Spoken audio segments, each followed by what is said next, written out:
12:45 මේ ශ්‍රී ලංකා ගුවන්විදුලි සංස්ථාවයි. මෙන්න ප්‍රවෘත්ති. සංස්කරණය මොහාන් පෙරේරා, ප්‍රකාශය ඥානින්ද පෙරේරා.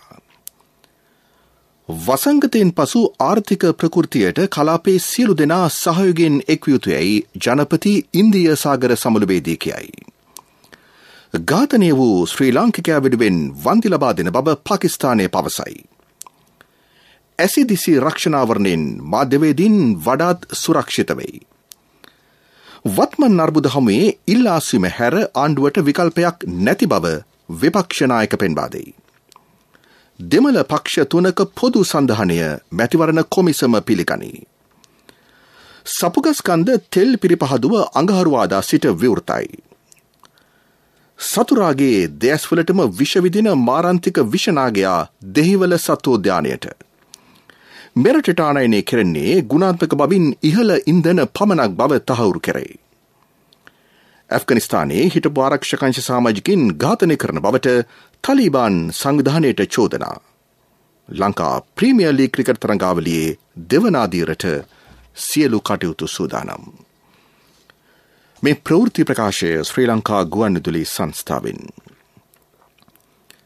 වසංගතයෙන් පසු ආර්ථිකය ප්‍රකෘතිමත් කර ගැනීම සඳහා කලාපයේ සියලු දෙනා සහයෝගයෙන් එක්විය යුතුයයි ජනාධිපති ගෝඨාභය රාජපක්ෂ මැතිතුමා අවධාරණය කරයි.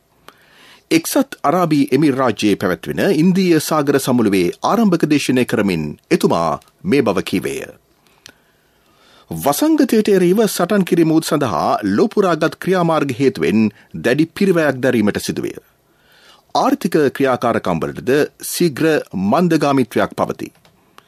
ගෝලීය සංචාරක කර්මාන්තය වෙළඳාම සහ ආර්ථික වර්ධනයට එමගින් බරපතල අභියෝග එල්ල කර තිබේ. සංවර්ධනය වෙමින් පවතින රටවලට මෙය ඉතා දරුණු තත්වයකි. අභියෝග ජයගත හැක්කේ ධනවත් රාජ්‍යයන් සංවර්ධනය වෙමින් පවතින රටවලට ලබා දෙන සහයෝගය අනුව බව එතුමා කියා සිටී. සෑම පුරවැසියෙකුම එන්නත් කරනතුරු කොවිඩ් අවසන් නොවනු ඇත. එබැවින් ධනවත් බවින් අඩු රටවල එන්නත් ක්‍රියාවලියට වඩාත් ඵලදායී ලෙස සහාය දෙනමින් ඊට හැකියාව ඇති සියලු ජාතීන්ගෙන් ඉල්ලීමක් කෙරේ. වසංගතයෙන් පීඩාවට පත්ව ඇති රටවලට ඔවුන්ගේ ආර්ථිකය ප්‍රකෘතිමත් කිරීමට කිසිදු ගෝලීය ආයතනයක් ඉදිරිපත් වී නොමැත. දැනටපත් බාහිර ණය බැඳීම් වලින් බලපෑමට ලක් වූ ආර්ථිකයක් ඇති රාජ්‍යයන්ට දුෂ්කරතා රැසකි. එහිදී දුප්පත් රටවල ණය ගෙවීම සඳහා යම් කාලයක් දීම හෝ සහන කාලයක් සැලසීමට ධනවත් ජාතීන් මෙන්ම බහුපාර්ශ්වික සංවිධාන ක්‍රියා කරන්නේ නම් එය බෙහෙවින් අගය කළ යුත්තකි. තිරසර භාවය සම්බන්ධයෙන් ගැටලු සම්බන්ධීකරණයට කලාපීය යාන්ත්‍රණයක් ස්ථාපිත කිරීමට ජනපතිගෙන් යෝජනාවක්ද ඉදිරිපත් විය. ඔමිකෝන් ප්‍රභේදයට එරෙහිව එන්නත් කරණයේදී ඌන සංවර්ධිත රටවල් සඳහා අතදිය යුතුය.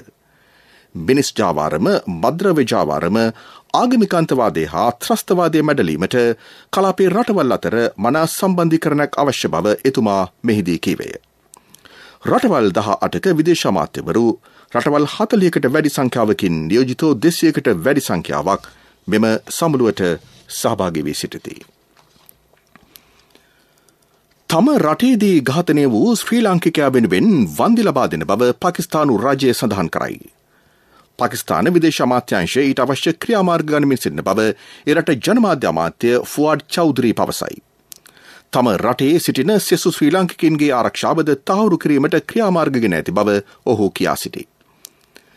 ඝාතනයේ වරදකරුවන් සෙවීමට පාකිස්තානු රජය වඩාත් ඌමනාවෙන් ක්‍රියා කරන ආකාරයක් දක්නට ඇත. ඝාතනය වූ ප්‍රියන්ත කුමාර මහතා වසර ගණනාවක් පාකිස්තානය වෙනුවෙන් සිය සේවය ලබා දී තිබේ. මේ පිළිබඳව අදහස් දක්වන ජනාධිපති නීතිඥ යූ.ආර්. ද සිල්වා මහතා.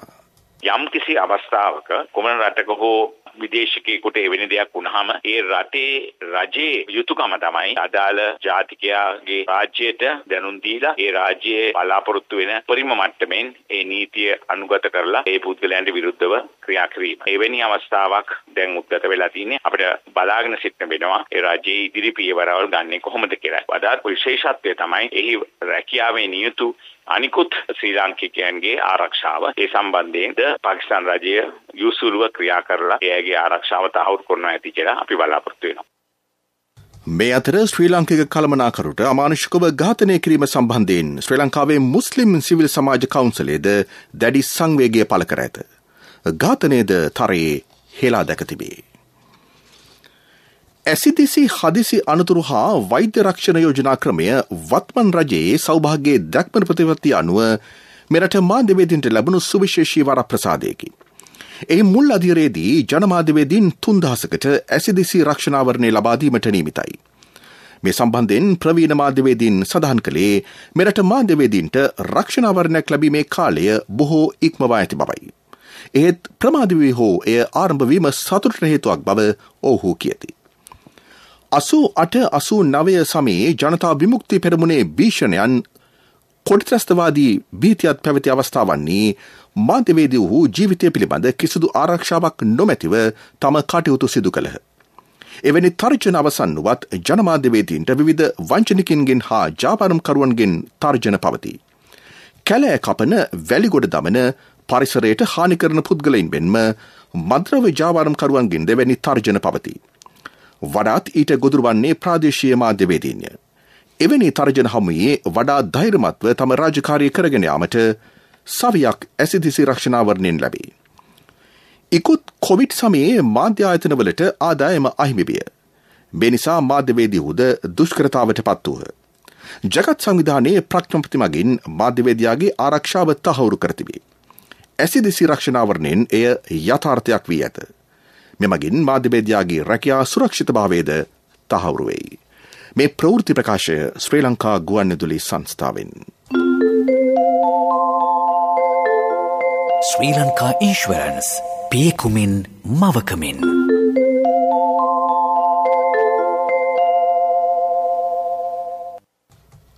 වත්මන් අර්බුද හමුවේ ඉල්ලාසීම හැර ආණ්ඩුවට විකල්පයක් නොමැති බව විපක්ෂ නායක සජිත් ප්‍රේමදාස මහතා කියයි.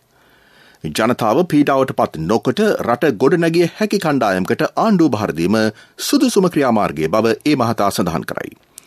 විවිධ තීන්දුව හේතුවෙන් කෘෂිකර්මාන්තය මෙන්ම ගෑස් සම්බන්ධයෙන්ද ජනතාවට බරපතල ගැටලු පැන නැගී ඇත. ආණ්ඩුව කෙරෙහි ජනතා විශ්වාසය ගිලිහී ඇතැයි ඔහු කියා සිටී.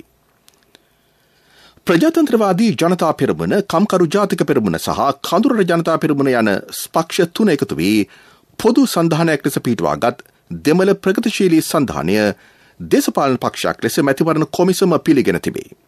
පක්ෂයේ ලාංඡනය වන්නේ විදුලි පන්දමයි. එම පක්ෂවල නායකින් වන පළනී දිගම්බරන්, වේලුසාමි රාධා ක්‍රිෂ්ණන් සහ මනෝ ගණේෂන් සඳහන් කළේ මෙම සන්ධානය පිහිටුවා ගැනීමට අදාළ අවබෝධතා ගිවිසුමක් ඇති කරගෙන තිබෙන බවයි. දේශපාලන පක්ෂයක් ලෙස පිළිගත් ලිපිය මැතිවරණ කොමිසම එම සන්ධානයේ ලේකම්වරයා වෙත යවා ඇත. රටේ අවශ්‍යතාවට ප්‍රමාණවත් විදුලි උත්පාදනයක් සිදු කිරීමේ අවධානමක් පවතින බව විදුලි ඉංජිනේරු වෘත්තීය සංගම් පෙන්වා දෙයි. මේ නිසා කඩිනමින් අඩු වේදම් බලාගාර ස්ථාපිත කිරීම අත්‍යවශ්‍ය වී තිබේ. එමගින් විදුලි විසඳවීමද අවම කරගත හැකි බව ඔවුහු පෙන්වා දෙති. මෙවන විට ප්‍රධාන බලාගාරයක් අක්‍රිය වූ විට රටට ප්‍රමාණවත් විදුලි නිපදවීම ගැටලුවක් බව එම වෘත්තීය සමිතිය සඳහන් කරයි. දැනට වසා දමා ඇති සපුගස්කන්ද තෙල් පිරිපහදුවේ කටයුතු ලබන අඟහරුවාදා සිට යළි ඇරඹෙයි. මෙවන විට බොරතෙල් තොග මෙරටට ගෙන්වා ඇති බැවින් යළිත් තෙල් පිරිපහදුව ක්‍රියාත්මක කිරීමට බලශක්ති අමාත්‍යාංශය බලාපොරොත්තු වෙයි. ඉදිරියේදී ගෑස් සම්බන්ධ සිද්ධි සොයා බැලීමේ වගකීම ප්‍රදේශීය පොලිසියට පැවරේ. දැනට ගෑස් අනතුරු 400කට වැඩි සංඛ්‍යාවක් පොලිසියට වාර්තා වී ඇතැයි පොලිස් මාධ්‍ය ප්‍රකාශක ජ්‍යෙෂ්ඨ පොලිස් අධිකාරී නිහල් තල්දුව මහතා පවසයි. ගෑස්වල ප්‍රමිතිය නිසි අයුරින් සොයා බැලීමට ක්‍රියා කරන බව ශ්‍රී ලංකා ප්‍රමිති ආයතන ඉංජිනේරු සුනන්ද ප්‍රනන්දු මහතා පවසයි.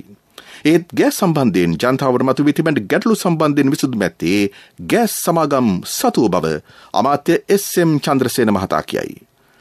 ලාෆ් ගෑස් සමාගම පාරිභෝගිකයින් අතරමං කර ඇතැයිද ඇමතිවරයා කියයි. ගෑස් ප්‍රශ්නය සම්බන්ධව අතිගරු ජනාධිපතිතුමා කමිටුවක් පත් කරා. ඒ කමිටුවේ දැන් වාර්තා ලැබෙමින් පවතිනවා. ඒ වගේම පාර්ලිමේන්තුවේ කමිටුවක් පිහිටවලා ඒකෙත් වාර්තා ටික ලැබෙමින් පවතිනවා. විශේෂ භාර ඇමතුමා ඊයේ ප්‍රකාශ කරා මේ සඳහා සම්පූර්ණ වග කියන්න ඕනේ සමාගම් දෙක කියලා. සමාගම් වග කියනවා විතරක් නෙවෙයි හානි වෙච්ච අයට වන්දි මුදලකුත් දෙන්න ඕනේ. ඒ අයගේ පාඩුවත් මේ අය විසඳන්න ඕනේ කියන එක තමයි මගේත් මතය. මේ වගේ වැඩක් කරනකොට මේ සමාගම් විතරක් නෙවෙයි රටේ මහ ජනතාවට පාරිභෝගික ජනතාවට සැපයීම් කරන හැම සමාගමක්ම වගකීමෙන් යුතුව කටයුතු කළ යුතුයි කියන එක මේ කාරණෙත් එක්ක ඉතාම පැහැදිලි වුණා. කින්නියා පාලම්පාරු අනතුරින් මියගිය සංඛ්‍යාව 8 දෙනෙකු දක්වා ඉහළ ගොස් තිබේ. එහිදී අනතුරට ලක්ව රෝහල්ගතව සිටි 42 වරිදි කාන්තාවක් අද පෙරවරුවේ මිය ගියාය. මේ අතර කොළඹ කෙසෙල්වත්ත යෝක් වීදියේදී මෝටර රථයකින් පැමිණි පිරිසක් කෙසෙල්වත්තේ පවාස් නැමැත්තා කපා කොටා ඝාතනය කර ඇත. මෙම පුද්ගලයා මද්‍රව්‍ය සමග අත්අඩංගුවට පත්ව බන්ධනාගාරගතව සිට ඇප මත සිටි අයෙකි. ඒ අතරම මාතලේ ඇල්කඩුව ප්‍රදේශයේ ලඳු කැලෑවක තිබී කාන්තාවකගේ සහ පිරිමි අයෙකුගේ මලසිරුරු දෙකක් පොලිසිය සොයාගෙන තිබේ. මෙසේ මිය ගොස් ඇත්තේ විවාහක එක් දරුපියෙකු සහ තවත් 31 හැවිරිදි විවාහක කාන්තාවකි. දිවයිනේ ස්ථාන 3කදී සිදු දියගෙලියාම් හේතුවෙන් පුද්ගලයන් 9 දෙනෙකු මිය ගොස් ඇත. මේ අතර ඉන්දියාවේ සිට පැමිණි මෙරට ව්‍යාපාරිකයෙකු සතුව තිබූ කිලෝග්‍රෑම් 1.5ක් වූ අයිස් මද්‍රව්‍ය තොගයක් රේගුව අත්අඩංගුවට ගෙන තිබේ. ඒවායේ වටිනාකම රුපියල් කෝටි 3කට වැඩිය. දෙහිවල ජාතික සත්වෝද්‍යානයට අධික විෂ සහිත නාගීන් ඇතුළු උරග වර්ග කීපයක් විදේශ රටවලින් ගෙන්වා ප්‍රදර්ශනයට තබා ඇත. ඒ අනුව මාරාන්තික විෂ ඇති රතු දුඹුරු විෂ නාගයා දැන් එම සත්වෝද්‍යානයේ සිටී. නැගෙනහිර අප්‍රිකානු ඝන වනාන්තරවල පමණක් සිටින මෙම නාගීන් අඩි 5ක් පමණ දිග වෙයි. මෙම නාගයාගේ විශේෂත්වය වන්නේ තම සතුරා අඩි 8ක් හෝ 10ක් දුරින් සිටියත් සතුරාගේ දෙස් වලටම විෂ විදීමේ ශක්තියක් පැවතීමයි. ප්‍රමුඛ පුවත මීළඟට. කින්දරාවත් මහහෙන ගැහුවත් පොළොව හෙල්ලුනත් මහවැසි වැටුනත් කුණාටු හැමුවත් මොනදේ ආවත් බිස්නස් එක ඉන්ෂුවර්නේ කොහොමත් දියුණුවේ මාවත පෙන්වයි ඔබට රැකවරණය දේ මුළු බිස්නස් එකටම එක රක්ෂණයකින් බිස්නස් එකේ සියල්ලම ආවරණය කරන දියුණුවට මඟ පෙන්වන ශ්‍රී ලංකා ඉන්ෂුරන්ස් බිස්නස් ක්ලබ්. ප්‍රමුඛ පුවත ඔබ වෙත ගෙනෙන්නේ සෑම ගෙදරකම සිටිය යුතු වෙද මහත්මයා සිද්ධාලේප. මෙරටට ප්‍රමිතියෙන් තොර ඉන්ධන ආනයනය කරන්නේ ඇයි ඇතමුන් කරන ප්‍රකාශ තරයේ ප්‍රතික්ෂේප කරන බව ලංකා කංජිතෙල් තොග ගබඩා පරිණත සමාගමේ සභාපති වයිස් මොහමඩ් මහතා පවසයි. මෙවැනි ප්‍රකාශ මගින් සමාගමට ජාත්‍යන්තර වශයෙන්ද හානි සිදුවේ. බාල ඉන්ධන ආනයනය කර ඇත්නම් මෙරට ධාවනය කරන සියලුම වාහනවලට ඉන් බලපෑමක් සිදුවෙයි. ඉන්ධන ප්‍රමිතිය සම්බන්ධයෙන් කිසිදු පැමිණිල්ලක් මේ දක්වා ලැබී නොමැත. අවස්ථා කීපයක් යටතේ ඉන්ධනවල ප්‍රමිතිය සහතික කරනු ලැබේ. ආනයන කරන ඉන්ධන මෙරට ගබඩා කිරීමට පෙර ටැංකිවල ඊට පෙර ඇති ඉන්ධනද පරීක්ෂාවට ලක් කෙරේ. තෙල් පරීක්ෂා කරන පරීක්ෂණාගාරයට ප්‍රමිති සහතිකයද දැන් ලැබී ඇත. බොහෝ රටවලට නෞකාවලටද මෙරටින් ඉන්ධන සපයයි. එමෙන්ම ගුවන් යානාවලටද ඉන්ධන සැපීම සිදු කරේ.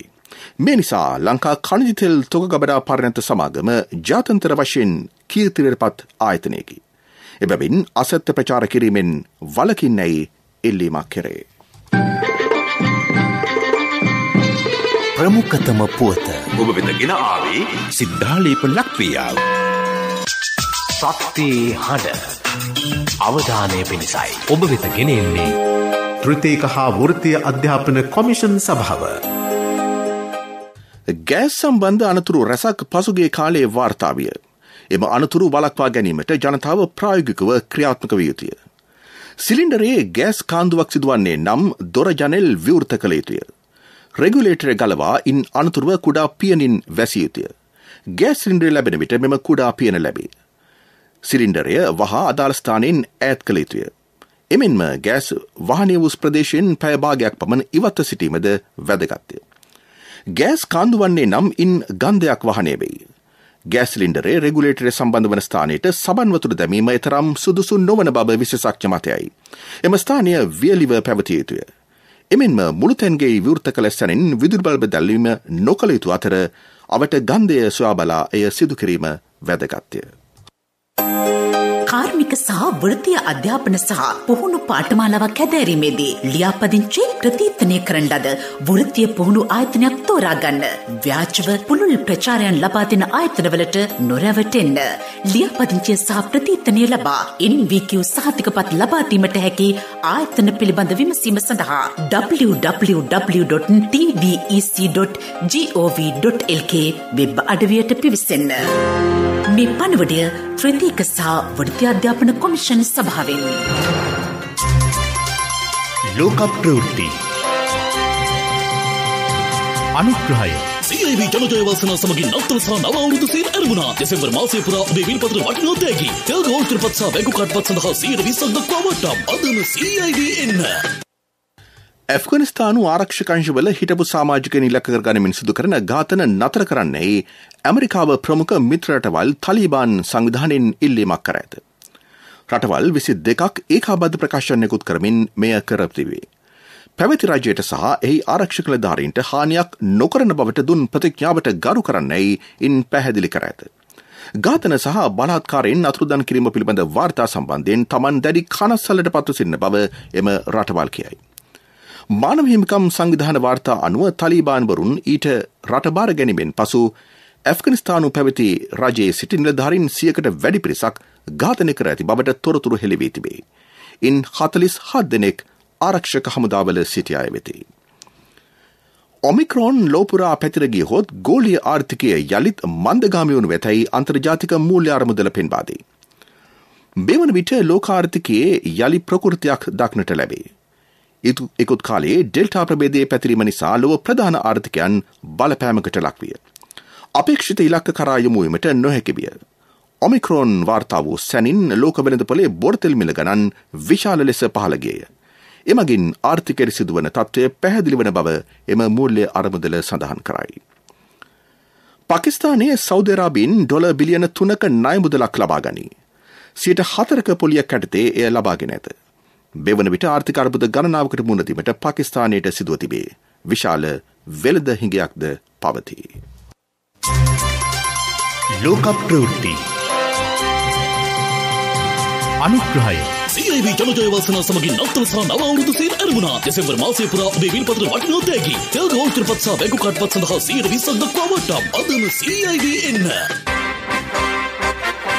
තිරසර සංවර්ධනයක පුවත් සම්පින්ඩනය සංවර්ධන පුවත්. පොල් ගසෙන් වැඩගමු රටදයත් දිනවමු. සහය සඳහා අමතන්න 1928 WhatsApp 070 400 1928 දේශීය පොල් කර්මාන්තයේ නවෝදය ආරම්භමු. මාර්ග සංවර්ධනයේදී උතුරු නැගෙනහිර පළාත්වලද ඉහළ ප්‍රමුඛතාව ලැබෙන බව රාජ්‍ය අමාත්‍ය නිමල් ලන්සා මහතා පවසයි. යාපන දිස්ත්‍රික්කයේ පමණක් මාර්ග කිලෝමීටර් 300ක් සංවර්ධනය කිරීම ආරම්භ කර ඇත. මාර්ග කිලෝමීටර් ලක්ෂයක් සංවර්ධනය කිරීමෙන් බලාපොරොත්තු වන්නේ ග්‍රාමීය ප්‍රජාවට වඩාත් කාර්යක්ෂම ප්‍රවාහන සේවාවක් ලබා දීමයි. එම පළාත් දෙකේ සංවර්ධනයේදී යම් විෂමතාවක් පෙන්නුම් කරන්නේ පැවති 30 වසරක යුද්ධයේ හේතුවෙන් සංවර්ධන කටයුතු ඇනහිටීම නිසා බව ඒ මහතා පෙන්වා දෙයි. තිරසර සංවර්ධනයක පුවත් සම්පින්ඩනය සංවර්ධන පුවත්. වත්තපිටියේ ඇති පොල් ගහ කියන්නේ අමතර ආදායම් මාර්ගයකට ඔබට ඇති හොඳම මගක්. පොල් මදෙන්, කට්ටෙන්, ලෙල්ලෙන් පමණක් නොව මුළු පොල් ගහෙන්ම හරියටම ප්‍රයෝජනගෙන ඔබේ අතමිට සරු කරගන්නා අතරම ජාතික ආර්ථිකය සවිමත් කිරීම සඳහා දායක වීමට දැන් ඔබට අවස්ථාව. ඵලදායීතාව වැඩි කරගන්න, නාස්තිය අවම කරගන්න, උවදුරු වළක්වා ගන්න. පොල් වගාව සරු කර ගැනීම සඳහා අනුගමනය කළ යුතු දේ පිළිබඳව තවත් බොහෝ තාක්ෂණික සහයෝගය ලබා දෙන්න පොල් පර්යේෂණ ආයතනයේ සූදානම්. සහාය සඳහා අමතන්න 1928 WhatsApp 070 400 1928. ක්‍රීඩා පුවත්. ලංකා ප්‍රීමියර් ලීග් ක්‍රිකට් තරඟාවලියේ දෙවන අදියර අද ආරම්භයි. පළමු තරඟය ගෝල් ගැඩියටර්ස් සහ ජෆ්නා කිංස් අතර පැවැත්වේ. භානුක රාජපක්ෂ සහ තිසර පෙරේරා එම කණ්ඩායම්වල නායකත්වයේ දරති. රාත්‍රී 7:30ට කොළඹ ආර් ප්‍රේමදාස ක්‍රීඩාංගණයේදී තරඟය ආරම්භයි. ආරම්භක උත්සවය පස්වරු 6 සිට පැවැත්වේ. තරඟ 20කින් යුත් පළමු වටේ තරඟ කොළඹ ආර් ප්‍රේමදාස ක්‍රීඩාංගණයේදීත් අවසන් පූර්ව වටේ සිට තරඟ හම්බන්තොට මහින්ද රාජපක්ෂ ක්‍රීඩාංගණයේදීත් පැවැත්වේ. මේ අතර තරඟාවලියේ ප්‍රවේශපත්‍ර පස්වරු 5 දක්වා මෙට්ලන් පෙදෙසේ ක්‍රිකට් මූලස්ථානයෙන් මිලදී ගත හැකිය. ඊට අමතරව අන්තර්ජාලය මගින්ද ප්‍රවේශපත් වෙන් කරගත හැක. රුපියල් 300, 1000, 2000, 3000 සහ 5000 බැගින් ප්‍රවේශපත් අලෙවි කෙරේ. තරඟාවලියේ නිල විකාශන අයිතිකරු ශ්‍රී ලංකා ගුවන්විදුලි සංස්ථාවයි. ඒ අනුව සෑම තරඟයකම උණුසුම් සජීව තොරතුරු ගැනීමට විෂන් FM ජාතික ක්‍රීඩා විකාශනයේ සූදානමින් සිටී. කොළඹ අවට ජනතාවට 107.3 FM සංඛ්‍යාත ඔස්සේද යටියන් තොටින් 107.5 ඔස්සේද දිවයින පුරාද එය ප්‍රචාරය කරේ. මීට අමතරව නුවර මාතලේ කුරුණෑගල සහ කෑගල්ල දිස්ත්‍රික්කවලට 104.9 සංඛ්‍යාත ඔස්සේද දකුණු පළාතට 104.7 ඔස්සේද නුවරඑළිය රත්නපුර දිස්ත්‍රික්කවලට 102.1 ඔස්සේද අනුරාධපුර පොළොන්නරුව වවුනියාවට 97.4 ඔස්සේද යාපනය මුලතිව් කිල්නොච්චිය සඳහා 89.8 ඔස්සේද තරඟ තොරතුරුවලට සවන් දිය හැකිය. ලොව වේගවත්ම ක්‍රිකට් තරඟාවලිය සැලකෙන අබුඩාබි T10 තරඟාවලිය ඊයේ රාත්‍රියේ නිමාවට පත්විය. අවසන් මහා තරඟයේදී දිල්ලි බුල්ස් කණ්ඩායම පරාජය කරමින් ඩෙකන් ග්ලැඩියේටර්ස් කණ්ඩායම ලකුණු 56ක ජයග්‍රහණයක් වාර්තා කළේ. ග්ලැඩියේටර්ස් කණ්ඩායමේ ජයග්‍රහණයට තරඟාවලිය පුරා විශිෂ්ට දස්කම් පෙන්වූ වනිතු හසරංගගේ දක්ෂතා ඉවහල් විය. ඔහු තරඟාවලිය පුරා කඩලු 21ක් මිදහෙළමින් නව වාර්තාවක් පිහිටුවිය. T10 තරඟ වාරයකදී ක්‍රීඩකයෙකු මිදහෙළු වැඩිම කඩලු සංඛ්‍යාව මේ වේ. ඔහුට තරඟාවලියේ දක්ෂතම ක්‍රීඩකයාට හිමි සම්මානයද පිරිනැමිණි. ඊයේ තරඟයේ මුලින් පන්දුරු පාර දුන් ඩෙකන් ග්ලැඩියේටර්ස් කණ්ඩායම සිය ඕවර් 10 අවසානයේ කිසිවෙකු නොදැවී දැවැන්ත ලකුණු 159ක් රැස් කළේ. එදී ආරම්භක පිටකරු ලෙස පිටට පිවිසි ඔන්ඩ්‍රේ රසල් පන්දු 32කදී නොදැවී ලකුණු 90ක් රැස් කළේ. ඊට 6 පාර 7ක් සහ 4 පාර 9ක් ඇතුළත්ය. ටොම් කැච්මෝ නොදැවී ලකුණු 59ක් රැස් කළ අතර ඊට වැය වූයේ පන්දු 28ක් පමණි. ඔවුන් දෙදෙනාගේ ලකුණු 159ක සම්බන්ධතාව මෙවැනි තරඟාවලියක ඕනෑම කඩුල්ලක් සඳහා වාර්තාවකි. ලකුණු 160ක ඉලක්කයක් හඹා ගිය දිල්ලි බුල්ස් කණ්ඩායම රැස් කළේ කඩුළු 7කට ලකුණු 103ක් පමණි. එහිදී වනිදු හසරංග ලකුණු 20කට කඩුළු 2ක් බිදහෙළිය. තරඟාවලියේ 3 වන තරඟය සඳහා පැවති ටීම් අබුඩාබි සහ බංග්ලා ටයිගර්ස් අතර තරඟය කණ්ඩායම් දෙකම ලකුණු 98 බැගින් ලබා ගැනීම නිසා සම වී අවසන් විය. එහිදී තරඟාවලියේ වැඩි දක්ෂතා පෙන්වුව තිබූ ටීම් අබුඩාබි කණ්ඩායමට 3 වන ස්ථානය හිමි විය. ව්‍යාපාරික පුවත් ඔබ වෙත ගෙන එන්නේ NSB සල්ලි එහෙන් තෑගි මෙහෙන් ස්වර්ණ ජයන්ති වාසනා ජයග්‍රාහකයා ඔබද. ශ්‍රී ලංකා සංචරණ එක්ස්පෝ 2020 ඩුබායි ප්‍රදර්ශනයේදී ලෝකයේ ප්‍රධානතම මාධ්‍ය තුළ දැවන්ත ප්‍රචාරණයක් හිමි කර ගැනීමට සමත් ව ඇතැයි ශ්‍රී ලංකා සංචාරක ප්‍රවර්ධන කාර්යාංශය සඳහන් කරයි. එහිදී CNN Arabia, CNBC Sky News, Dubai TV, Abu Dhabi TV සහ සාජා TV විශේෂ වැඩසටහන් ගෙනෙනු ලැබිය. ඊට අමතරව College Times වැනි සංගරය ඇතුළු මුද්‍රිත මාධ්‍ය ලිපි 40කට වැඩි සංඛ්‍යාවකින් ශ්‍රී ලංකාව සම්බන්ධයෙන් දැවැන්ත ආවරණයක් හිමි වී ඇත. ගෙවුණු මාස දෙකේදී රටට හිමි වෙති සමස්ත ප්‍රචාරණ වටිනාකම $1,25,000 ඉක්මවයි. ඩුබායි එක්ස්පෝ ප්‍රදර්ශනය කොරෝනා වලින් පසු ඉකුත් ඔක්තෝබර් 1 වෙනිදා ආරම්භුණි. ඒ වසර 2022 මාර්තු 31 වෙනිදා දක්වා පැවැත්වෙයි. අක්කර 1083ක පැවැත්වෙන ප්‍රදර්ශනයට එක්ව සිටින රටවල් සංඛ්‍යාව 192කි. මේ දක්වා 30000කට වැඩි පිරිසක් ශ්‍රී ලංකා කුටිය නරඹා ඇත. ව්‍යාපාරික පුවත් ඔබ වෙත ගෙනාවේ NSB සල්ලි එහෙන් තෑගි මෙහෙන් ස්වර්ණ ජයන්ති වාසනා ජයග්‍රාහකයා ඔබද.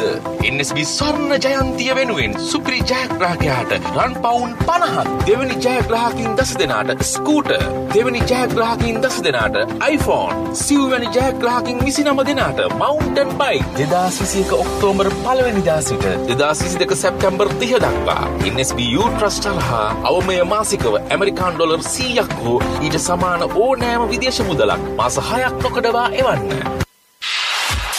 ආර්ථික පුවත් ආවරණය ඔබේ ඕනම අවශ්‍යතාවයකට සුදුසු මූල්‍ය විසඳුම් දෙන එන අය දියුණු වෙන අය එන LOLC සමූහය එන්න දියුණු වෙන්න. සිමෙන්ති ඇස්බෙස්ටෝස් වැනි ද්‍රව්‍ය ගෙනීම සඳහා වැවෙන විදේශ විනිමය රටය මිත්‍ර කර ගැනීම රජයේ අපේක්ෂාවයි. මෙරට උළු ගඩොල් ඇතුළු මැටි ආශ්‍රිත නිෂ්පාදන සඳහා වන ඉල්ලුම සපුරාලීමට ලංකා පිගන් සංස්ථාව සතු වැසී ගිය උළු ගඩොල් කර්මාන්ත ශාලාවලට යලි පණ දෙන බව ඇමති විමල් වීරවංශ මහතා කියයි. කුටිගල පදලංගල වැනි කර්මාන්ත ශාලාවක් යළි විවෘත කෙරුණි. යුතුකම් වගකීම් එක්ක සල්ලි ඉතුරු කරන්න ලේසි නෑ. ඔබේ ස්ථාවර තැන්පතෝට ආකර්ශනීය පොලියක් හා ආරක්ෂාවක් දෙන්න අපි පොරොන්දු වෙන්නේ ඒකයි. LOLC Finance ස්ථාවර තැන්පතු ඉතිරිය උතුරන්න. 2001 දෙසැම්බර් 13 වෙනි දින නීතිගත කරන ලද LOLC Finance PLC ICRA Lanka limited වෙතින් SLA ස්ථාවර ශ්‍රේණිය ලබා ඇත. 2011 අංක 42 දරන මුදල් ව්‍යාපාර පනත යටතේ ශ්‍රී ලංකා මහා බැංකුවේ මුදල් මණ්ඩලය වෙතින් බලපත්‍රලාභී මුදල් සමාගමකි.